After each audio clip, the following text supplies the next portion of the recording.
আমরা কোরআন এবং হাদিস ঘাটলে দেখতে পাই পৃথিবীর বুকে সর্বপ্রথম যেই নারী ইসলাম ধর্ম গ্রহণ করেছেন এবং ঈমান এনেছেন তিনার নাম হলো মা খাদিজাতুল কুবরা রাদিয়াল্লাহু তাআলা আনহা। আওয়াজ বলে সুবহানাল্লাহ।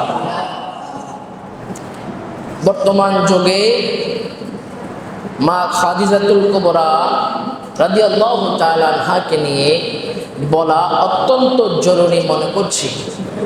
কেননা যখনই কোনো একটা বিষয় নিয়ে ফিতনা হবে, আমি ফিতনার আলোচনা গত শুক্রবারে করেছিলাম, আপনাদের স্মরণ আছে? যখনই কোনো একটা বিষয় নিয়ে ফিতনা হবে, ওই ফিতনা থেকে আমাদেরকে বেঁচে থাকতে হবে, ঠিক না ঠিক? আমরা যদি ফিতনার মধ্যে পড়ে যাই, আমাদের ঈমান আমল কি হয়ে যাবে? নষ্ট হয়ে যাবে। এই জন্য যে কোনো বিষয় নিয়ে ফিতনা হবে, ওই ফিতনা থেকে আপনাকে আমাকে কি করতে হবে? বেঁচে থাকতে হবে। বর্তমানে মা খাদিজাতুল কুবরা রাদিয়াল্লাহু তাআলা আনহাকে নিয়ে বিভিন্ন রকম বেয়াদবিমূলক আচরণ করা হয়েছে, শব্দ চয়ন করা হয়েছে। মা খাদিজাতুল কুবরা রাদিয়াল্লাহু তাআলা আনহা তিনি কেমন শখসিয়াত ছিলেন, কেমন ব্যক্তিত্ব ছিলেন, কে ছিলেন তিনি? জিনার ব্যাপারে হাদিসে পাকের পাতায় পাতায় লেখা আছে জিনার অবদান ইসলামের মধ্যে অনেক বেশি রয়েছে, বলেন না সুবহানাল্লাহ। এবং তিনাদের নাম উচ্চারণ করার আগে আমাদেরকে আম্মা জান অথবা মা ব্যবহার করতে হবে। কি ব্যবহার করতে হবে? আম্মা জান ব্যবহার করতে হবে, সম্মান করতে হবে।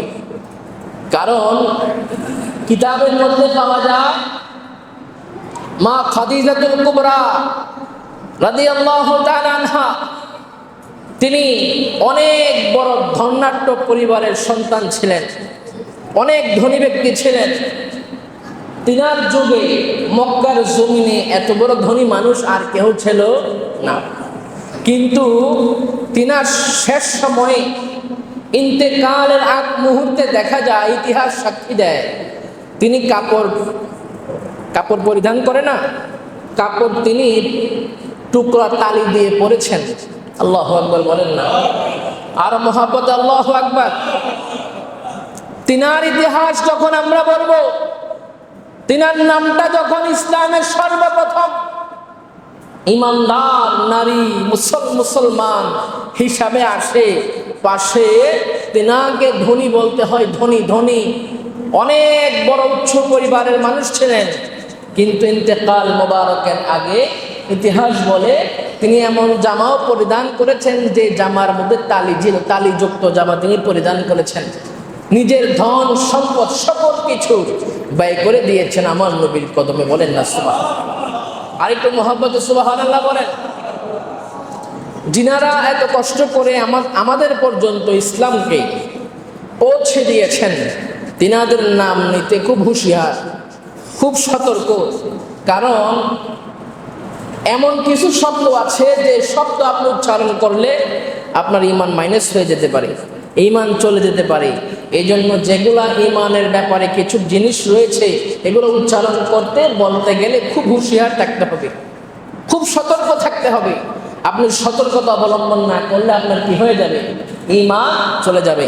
এবার আসেন আমরা উম্মাতুল মুমিনিন আম্মা জান খাদিজাতুল কুবরা রাদিয়াল্লাহু তাআলা আনহার ব্যাপারে জানি। তিনার পুরো নাম কি ছিলেন? তিনার পুরো নাম ছিলেন খাদিজা বিনতে খুয়াইলিদ।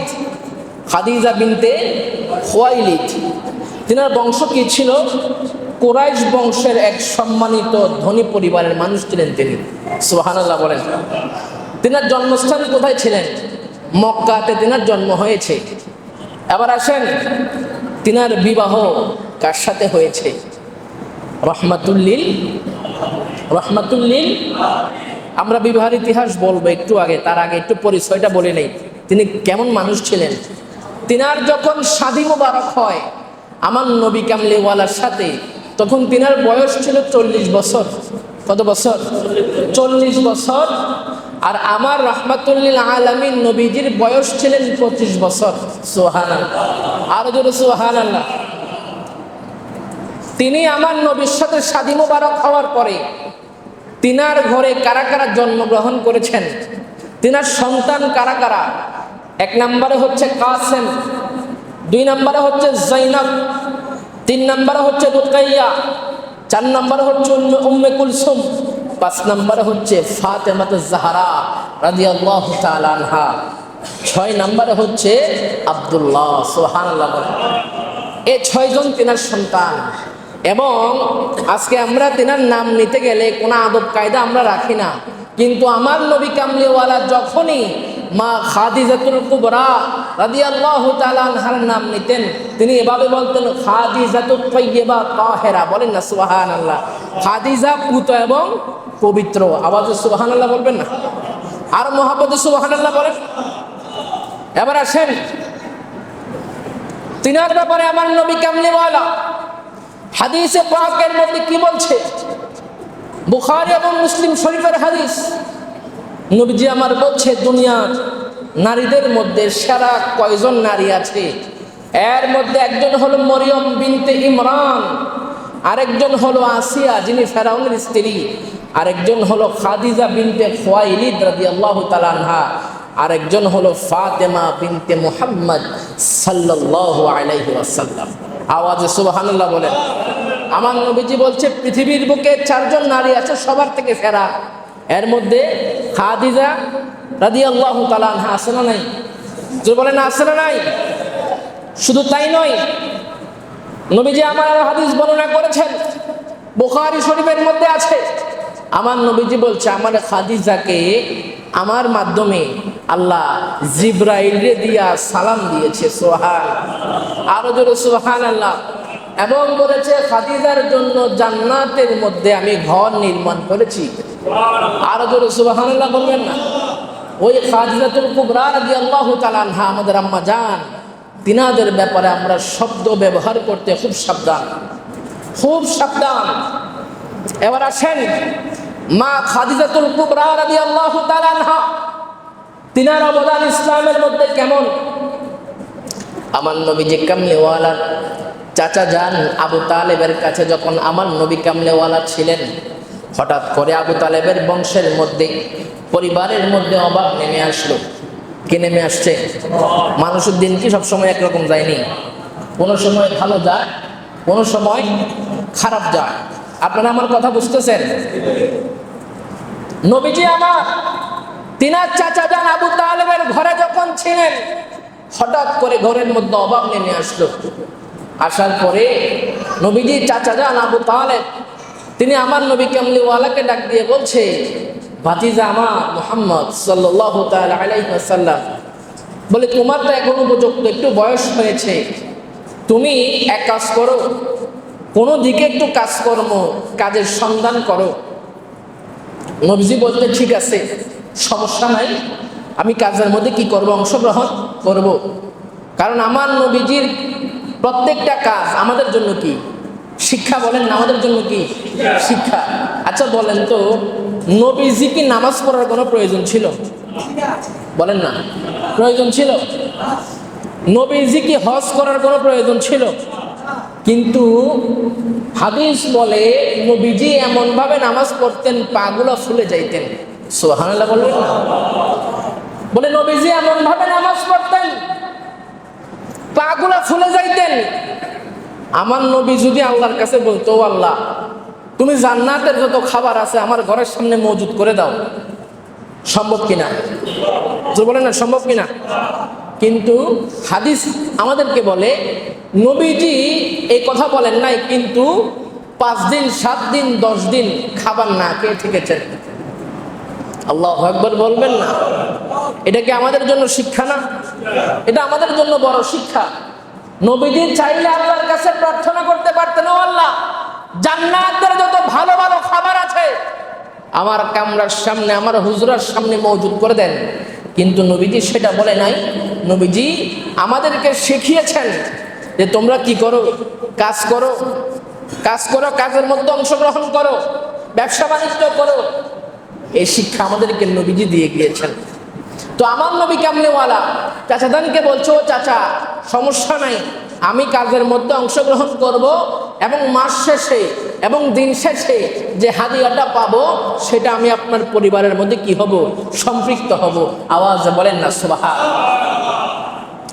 নবীজি আমার কাজ করার জন্য চাচাজানকে যখন বললেন, আবু তালেব বলছে, ও আমার ভাতিজা, একটা কাজের সন্ধান আছে, তুমি করবানি। বলে কি কাজ? বলে আমাদের মক্কা নগরীর মধ্যে সবচাইতে ধনী যে ব্যক্তি আছে, ধনী যে মহিলা আছে, তেনার নাম হলো আম্মা জান খাদিজাতুল কুবরা রাদিয়াল্লাহু তাআলা আনহা। সুবহানাল্লাহ বলেন। বলে আমাদের মক্কা নগরীর মধ্যে ধনী একজন মহিলা আছে, তিনার কাছে কাজ করবানি। বলে কোনো সমস্যা নেই, আপনি কথা বলেন। আবু তালেব গেলেন মা খাদিজার কাছে। যাওয়ার পরে বলছে যে আমার একজন ভাতিজা আছে, আপনার আন্ডারে কোনো কাজ দেওয়া যায় কিনা দেখেন। তো বলছে ঠিক আছে, আপনার যে ভাতিজা তেনাকে কি করেন, নিয়ে আসেন। আম্মা জান বলার পর আবু তালেব আমার নবীজি কামলিওয়ালাকে নিয়ে গেলেন খাদিজাতুল কুবরা রাদিয়াল্লাহু তাআলা আনহার কাছে। তিনি বলছে আপনার ভাতিজা কোথায়? বলে বাহিরে দাঁড়িয়ে আছে। বলে বাহিরে কেন দাঁড়ানো, ভিতরে নিয়ে আসেন না। এই কথা বলে আম্মা জান খাদিজাতুল কুবরা রাদিয়াল্লাহু তাআলা আনহা তিনি জানালা দিয়ে দেখতে পাচ্ছে আমার নবী বাহিরে দাঁড়িয়ে আছে, রৌদ্র পড়ছে, কিন্তু আমার নবীর গায়ের মধ্যে রৌদ্র নাই। কেন? আম্মা জান রিওয়ায়াত করছে, আম্মা জান বলছে আমি দেখতে পাচ্ছি নবীজি কামলিওয়ালা রোদের মধ্যে দাঁড়ানো, আর আসমান থেকে মেঘমালা আমার নবীকে ছায়া দিয়ে আছে। আম্মা জান বলছে এটা তো কোনো সাধারণ লোক নয়, এই লোককে হাতছাড়া করা যাবে না। চাচা জান আবু তালেবকে বলল, আপনার ভাতিজার কাজ কি?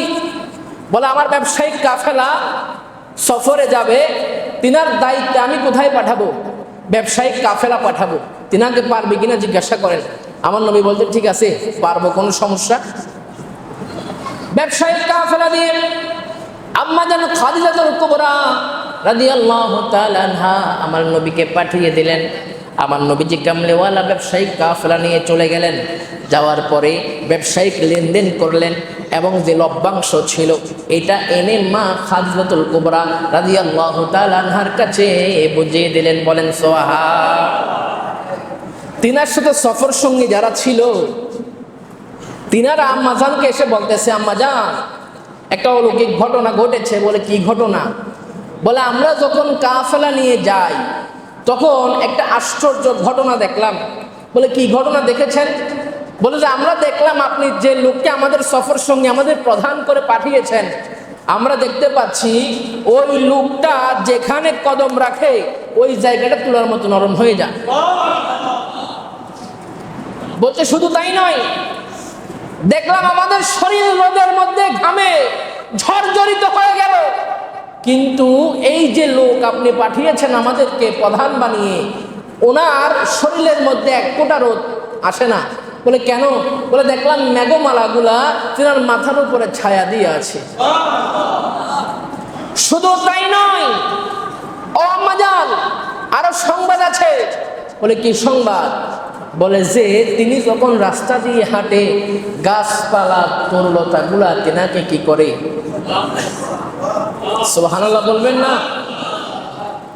আম্মা জান বলতেছে তোমরা যে ঘটনাগুলো আমারে বলতেছো তোমাদের আগে এগুলো আমি দেখেছি। সুবহানাল্লাহ। এই জন্যই তিনাকে আমি আমার আন্ডারের মধ্যে রেখেছি। আমার নবীজি কামলিওয়ালা যখন ব্যবসায়িক কাফেলা লেনদেন শেষ করে আসলেন, আসার পরে আম্মা জান তিনি বান্ধবী যারা ছিল সমবয়সী তাদেরকে ডাকলেন, ডেকে বলতেছে আমার তো স্বামী নাই, আমি এখন শাদী করতে চাই। বলছে হ্যাঁ ভালো কথা, শাদী করবা। তো পাত্রকে বলে যে এই যে আমার আন্ডারে কাজ করে মুহাম্মদুর রাসূলুল্লাহ সাল্লাল্লাহু তাআলা আলাইহি ওয়াসাল্লাম, আমি তিনাকে শাদী করতে চাই। বলেন না সুবহানাল্লাহ। নবীজির কাছে প্রস্তাব গেলেন। নবীজি বলছে আমি তো বিবাহের ব্যাপারে কিছু বলতে পারবো না, আমার যিনি মুরব্বী আমার চাচা যান আবু তালেব আছে, তিনাকে কি করতে হবে? কথা বলতে হবে, জানাইতে হবে, পরামর্শ করতে হবে। চাচা জানের কাছে গেলেন। বলে চাচা এমনি এমনি যিনি একেবারে মক্কা নগরীর মধ্যে সবচাইতে বড় ধনী আম্মা জান খাদিজাতুল কুবরা রাদিয়াল্লাহু তাআলা আনহার কথা বলছে, নবীজি বলছে তিনি আমাকে প্রস্তাব করেছেন বিবাহের জন্য, আপনি কি বলেন? চাচা জান একদিন যায়, 2 দিন যায়, 3 দিন পর বলতেছে হ্যাঁ তুমি বিবাহ করতে পারো, এটা তোমার জন্য উপযুক্ত। বলে ঠিক আছে, যদি বিবাহ করা যায় তাহলে আপনি আমার গার্ডিয়ান, আপনি কি করেন গিয়ে কথা বলেন। আমার নবীজি গেলেন, যাওয়ার পরে আম্মা জানের সাথে কথা বললেন। কথা বলার পরে আমার নবীজির শাদী মোবারক হয়ে গেল। সুবহান, আর জোরে সুবহানাল্লাহ বলবেন না? শাদী মোবারক হওয়ার পরে ওলিমা করি না আমরা? ওলিমা আপনারা করেন না? আম্মা জান খাদিজাতুল কুবরা রাদিয়াল্লাহু তাআলা আনহা বিশাল আকারে, কারণ তিনি যেন তেন মানুষ নয়, মক্কা নগরীর সবচাইতে ধনী ব্যক্তি, মক্কাতে সবচাইতে ধনী ব্যক্তি আম্মা জান খাদিজা রাদিয়াল্লাহু তাআলা আনহা। তিনি বিবাহের ওলিমা করবে, বিশাল আয়োজন করলেন। করার পরে তিনার সমবয়সী বান্ধবী যারা আছে তিনারা আসার পরে বলছে, বান্ধবী তুমি একটা কাজ করলা। বলে কি কাজ? বলে তুমি মক্কার মধ্যে এত বড় ধনী ব্যক্তি, কিন্তু তুমি বিবাহের জন্য যারা বাছাই করলা সে তো মক্কা নগরীর মধ্যে সবচেয়ে গরিব লোক। বলে আমি যেটা জানি তোমরা সেটা জানো না। ঠিক আছে, তোমরা দাওয়াতে আসো, প্রমাণ করাবো আমি কেন এই লোককে শাদী করেছি, এই ব্যক্তিকে কেন শাদী করেছি। আম্মা জানের যারা বান্ধবী ছিলেন তারা সবাই দাওয়াতে চলে আসলেন।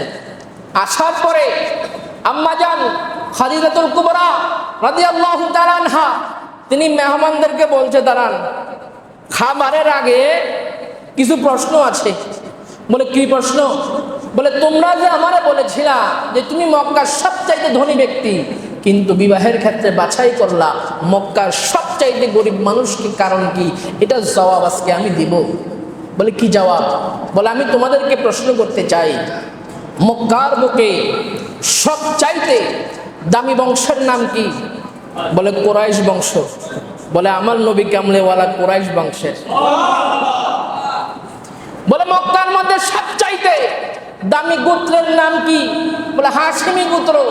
আমার নবী হাশিমি গোত্রের।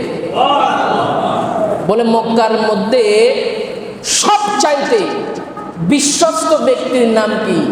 সবাই বলে মুহাম্মদুর রাসূলুল্লাহ সাল্লাল্লাহু তাআলা আলাইহি ওয়াসাল্লাম। বলে আমার নবী মুহাম্মদুর রাসূলুল্লাহ সাল্লাল্লাহু তাআলা আলাইহি ওয়াসাল্লাম, যিনি নবুয়তের দাওয়াত দেওয়ার আগে আগে তিনাকে লকব দিয়েছে আল আমিন নামে। কি নামে? আল আমিন নামে। বলে নবীজির কাছে যেটা রাখতাম একরকম, কিন্তু যখন ফেরত দিত মনে হয় যে আরো সুন্দর হয়ে গিয়েছে। সুবহানাল্লাহ বলবেন না? বলে আরেকটা কথা, তোমরা বলেছ নবীজি আমার স্বামী সবচাইতে গরিব মানুষ। আচ্ছা তোমাদেরকে প্রশ্ন করলাম, মক্কার মাইতে সবচাইতে ধনী ব্যক্তিকে? বলে তুমি খাদিজা।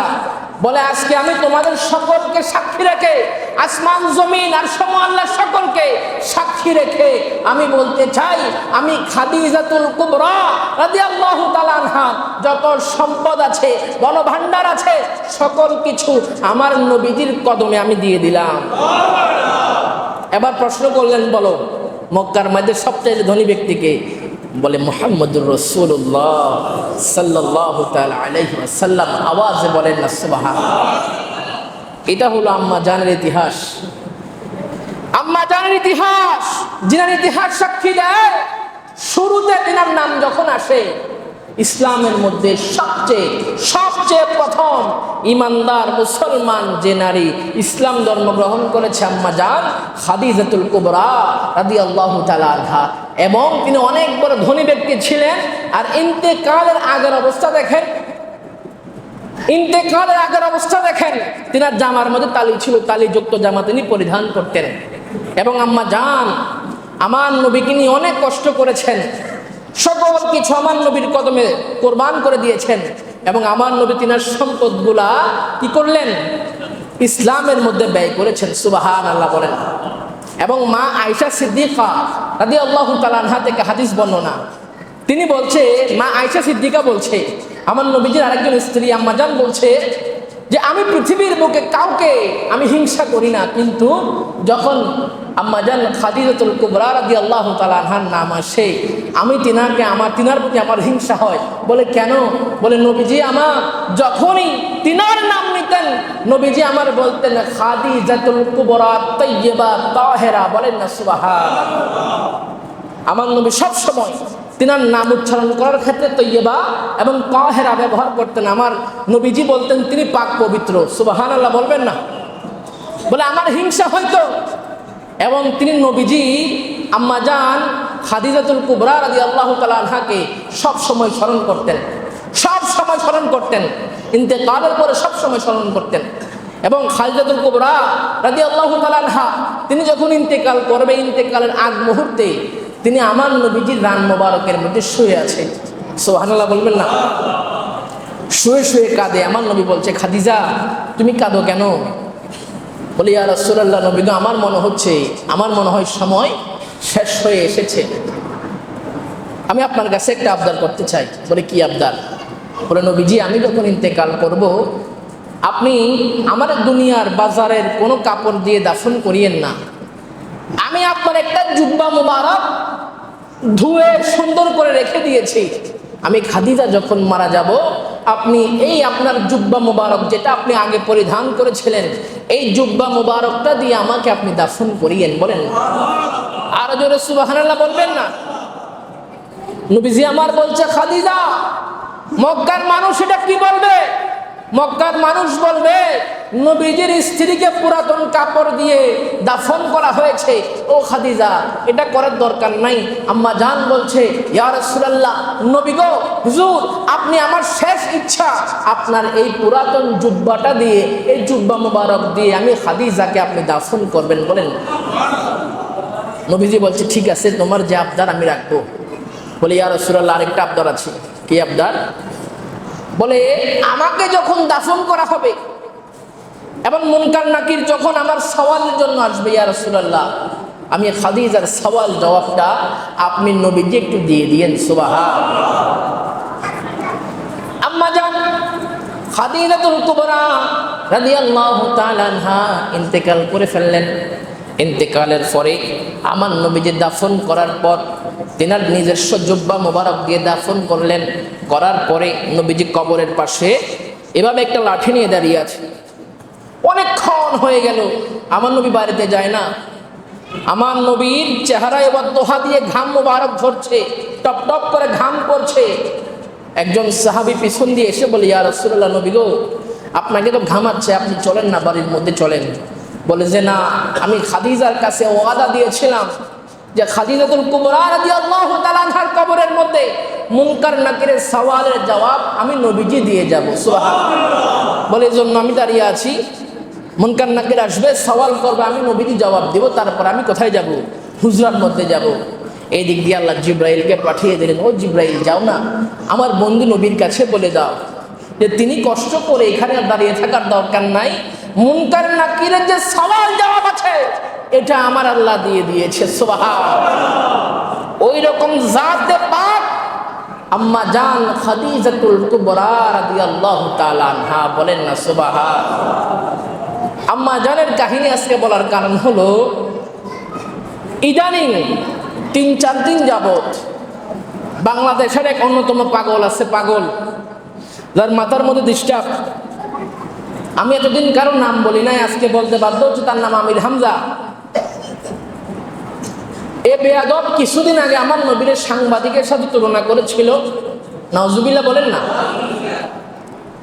অল্প কিছুদিন আগে আবার আরেক বক্তব্যের মধ্যে বলছে আম্মাজান খাদিজাতুল কুবরা। আম্মাজান তো ভুলেও বলে না, তারা আদব কায়দা বলতে কোনো কিছু নাই।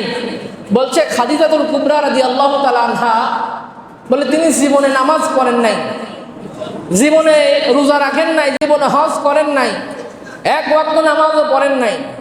আচ্ছা বাবা, আপনাদের কাছে একটা প্রশ্ন করি। মনে করেন সংগ্রামের একজন সন্তান আছে, তার বাবা পিয়ন। কি পিয়ন? এখন পুরো সংগ্রামবাসী তারে পিয়ন বলে ডাকে, কিন্তু যার বাবা সে কি ডাকে?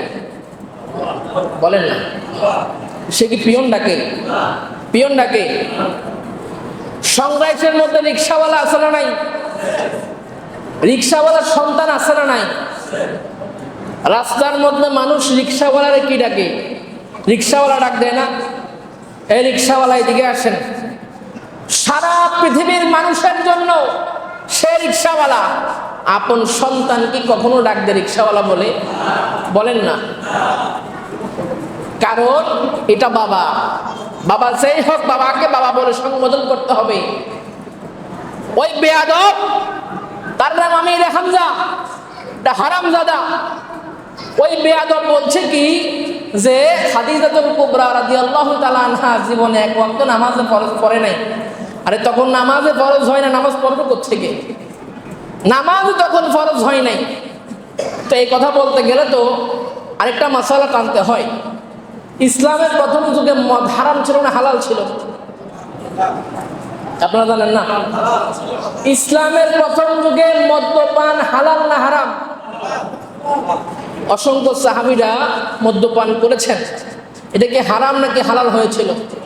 হালাল না, কারণ তখন হারাম আসেই নাই, হারামের ফতোয়াই আসে নাই। ওই সময় যখন হালাল ছিল সাহাবীরা মদ্যপান করেছে। এখন এই পাগল ছাগল দাঁড়িয়ে যদি বলে যে আল্লাহ রাসূলের সাহাবীরা মদ্যপান করতেন, তার ঈমান থাকবে না যাবে? বলে না, থাকবে না যাবে? আম্মা জানদের ব্যাপারে কথা বলতে হলে বেয়াদবিমূলক আচরণ বাদ দিতে হবে। আর এটার মাথার মধ্যে এমন ডিস্টার্ব আছে, এটা 2 দিন যাওয়ার পর পর এক একটা উল্টাপাল্টা কথাবার্তা বলে। আমাদের কিছুদিন আগে দেখলাম, 2-3 দিন আগে কওমি অঙ্গনের একজন মুরব্বী আলেম ওই আমিরে হামজার এই বক্তব্যের পরে তার একটা গালি দিল। গালি দেওয়ার পরে তার দলের লোকেরা আবার এটা নিয়ে বলতেছে বাড়াবাড়ি। তো নবীজির স্ত্রী আম্মা জানদের নিয়ে তুমি শব্দ চয়ন করতে বেয়াদবি করবা, এটা তোমাদের চোখে পড়ে না? যখন নাকি তাকে গালি দেওয়া হলো তখন একেবারে তোমরা সাপোর্ট দেওয়ার জন্য দাঁড়িয়ে গেলা। তার মানে বোঝা যায় যদিও তোমরা ইসলাম ইসলাম করো, মূলত ইসলাম তোমাদের ধারে কাছেও। কারণ এটা ইমানের একটা বিষয়। আম্মা জানদের ব্যাপারে কথা বলতে হলে অনেক হুঁশিয়ার থাকতে হবে, অনেক হুঁশিয়ার থাকতে হবে। আম্মা জানদের কথা বলতে হলে, নাম উচ্চারণ করতে হলে আপনাকে আদব লেয়াজ রেখে সুন্দরভাবে আদব কায়দা নিয়ে আপনাকে নাম উচ্চারণ করতে হবে। নামাজ পড়ে নাই, এই করে নাই, ওই করে নাই, মানে এরকম বেয়াদবিমূলক আচরণ, এগুলো আসলে আল্লাহ তাআলার পক্ষ থেকে লানত, আল্লাহর পক্ষ থেকে লানত।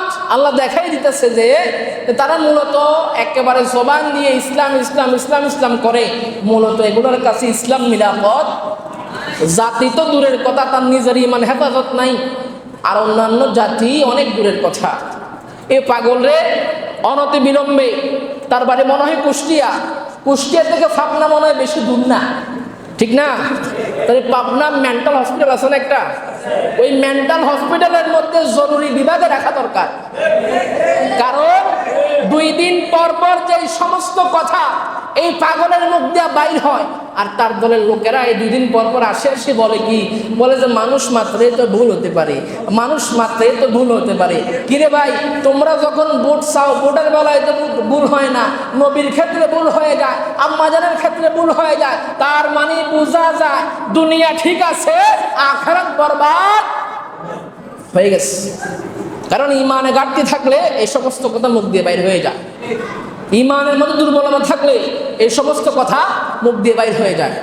দেখেন, আমরা কোনো রাজনীতি করি না, কারণ এই কথা বলার ইচ্ছা নাই, কিন্তু নবীকে নিয়ে কেউ বাজে মন্তব্য করলে, ঈমান আকীদার ব্যাপারে কথা আসলে, সে যেই হোক না কেন, হোক সে আমার বাবা, ছাড়তে আমরা রাজি। কারণ এগুলো ঈমানের বিষয়, ঈমানে গন্ডগোল, নামাজ রোজা সব বিফল।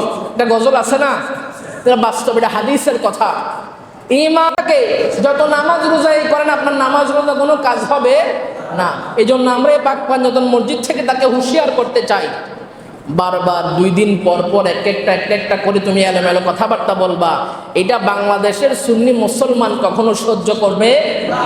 দেয়ালে যখন পিঠ থেকে যাবে, তখন তোমার মতো 100 আমির হামজা আর কোনো কাজে আসবে না। আর দেখেন না ভাই, এগুলার দলে যেগুলা পাগলামি ছাগলামি করে, আমরা তো আসলে নাম বলতে ইচ্ছুক না, তারপরেও বলতে হয়। কারণ কি, নাম না বললে আমাদের অনেক ইয়াং জেনারেশন, যারা আমাদের আগামীর ভবিষ্যৎ, তারা গোমরা হয়ে যাচ্ছে কিছু কথার কারণে, কিছু সুরের কারণে। তার যে উস্তাদ তারেক মনোয়ার 1990 বলে সবাই চেনে, কি বলে, 1990 বলে তারেক মনোয়ার বলতে হয় না, মানুষ এমনিই চেনে সে কোন কার কথা বলা হয়েছে। আরেক বেয়াদব আছে আবুল কালাম বাশার, দেখবেন তার বক্তব্য শুনে নবীজির শানে কথা বললে কেমন বেয়াদবিমূলক আচরণ সে করে। আল্লাহ তাআলা এই সমস্ত বেয়াদব থেকে জাতিকে হেফাজত করুক, আমিন বলেন। আর যারা বলেন আমিন। কারণ এই সমস্ত কয়েকটা বেয়াদবরে শয়তান দায়িত্ব দিয়ে এখন অবসরে আছে। এগুলার জবান দিয়ে এরকম কুরুচিপূর্ণ কথা বাইর হয় যে কথার মাধ্যমে একটা মানুষ তার বক্তব্য বিশ্বাস করলে তার ঈমান কি হয়ে যাবে? নষ্ট হয়ে যাবে। আল্লাহ তাআলা হেফাজত করুক, আমিন বলেন। আরো জোরে বলেন আমিন। আমি বারবার একটা কথা বলি, আপনার সন্তান, আপনার ভাই, আপনার নাতি, আপনার ছেলে, তাকে দেখে রাখার দায়িত্ব আপনার। তাকে দেখে রাখার দায়িত্ব আপনার। কারণ আপনি তারে দেখে গেলে আপনার কবর আখিরাত সুন্দর হবে, আপনার দুনিয়া সুন্দর হবে। আপনার ছেলে কার পক্ষে যাচ্ছে, আপনার ভাই কার পক্ষে কথা বলছে, আপনার নাতি কার পক্ষে কথা বলছে, এটা আপনার দেখার দায়িত্ব। আপনি দেখবেন যে গুমরাহের মধ্যে যেন না যায়, ফিতনার মধ্যে যেন না পড়ে। গত সপ্তাহ ফিতনার আলোচনা করেছিলাম না? আমাদের চতুর্দিকে ফিতনা ভাই, চতুর্দিকে। এই যে সবচাইতে বড় ফিতনা, সবচাইতে বড় ফিতনা। কারণ আপনি দেখেন এই যে আমির হামজা বেয়াদব, সে যে কোনো একটা মাহফিলে এরকম শব্দ চয়ন করেছে, বেয়াদবিমূলক আচরণ করেছে, কিন্তু সারা বাংলাদেশের মধ্যে এটা ছড়িয়ে গিয়েছে, সারা বাংলাদেশে। কারণ মোবাইল নামক এই ফিতনা দাজ্জাল আছে না নাই? এই দাজ্জালের মাধ্যমে সারা বাংলাদেশে ছড়িয়েছে। কেউ বিশ্বাস করেছে, যাদের ঈমান শক্ত আছে, কেউ বিশ্বাস করে নাই। কারণ তার বক্তব্য যখন তার ফলোয়ার যারা আছে, তার ভক্ত যারা আছে, 100 জনের মধ্যে 20 জনও যদি এটা মানে, 20 জনের আচরণ যদি এরকম হয়ে যায় আম্মাজানদের ব্যাপারে, নবীজির ব্যাপারে, এই 20 জনের ঈমান কি নষ্ট হয়ে গেল। এই জন্য আমাদের দায়িত্ব আমাদের সমাজ ঠিক রাখা, আমাদের দায়িত্ব। বর্তমান যুগে এমন পরিস্থিতি হয়ে গিয়েছে, ঈমান আকীদার তালিম বেশি দেওয়া দরকার। ঈমান আকীদার তালিম বেশি দেওয়া দরকার, বেশি বেশি। অনেকে বলে না ওয়াজ মাহফিল করে কি লাভ? বর্তমান যুগে ওয়াজ মাহফিলের বেশি দরকার। কারণ যুব সমাজ সত্যের পথে, আহলুস সুন্নাত ওয়াল জামাতের পথে আনতে হলে বর্তমানে ওয়াজ মাহফিলের বেশি দরকার, ওয়াজ নসিহতের বেশি দরকার। ওয়াজ নসিহত হলে মানুষ সত্য কোনটা মিথ্যা কোনটা জানতে পারবে। আল্লাহ তাআলা কবুল করুক। সকলে বলে আমিন। ওয়া আখিরু দাওয়ানা আলহামদুলিল্লাহি রাব্বিল আলামিন। ওয়াসসালামু আলাইকুম ওয়া রাহমাতুল্লাহ।